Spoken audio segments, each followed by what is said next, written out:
Nejeden obed v slovenských domácnostiach začína vyprážaním a končí prepáleným olejom. Mnoho ľudí nevie, čo s ním a preto ho vylievajú do odtokov.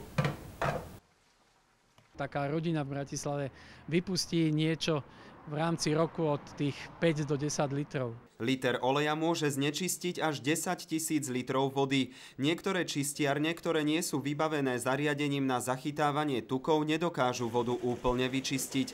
Okrem toho, tuky v kanalizácii tuhnú a zanášajú odpadové potrubia. Dochádza k znižovaniu prietočnosti tej verejnej kanalizácie. Stojí to nemalé prostriedky, aby sa znova uviedla do aspoň prietočného stavu. Riešením je olej separovať. Od začiatku októbra ho môžete odovzdať na 88 čerpacích staniciach Slovnaft po celom Slovensku. Snažili sme sa vyberať tie miesta tak, aby naozaj aj dediny, obce mali nejaké dostupnosti takéto miesto. Olej môžete po použití odkladať do plastovej fľaše.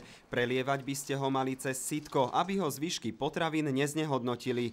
Plnú fľašu potom odovzdáte na čerpacej stanici. Z použitého oleja vyrobia bionaftu, ktorá musí byť podľa zákona súčasťou klasickej nafty.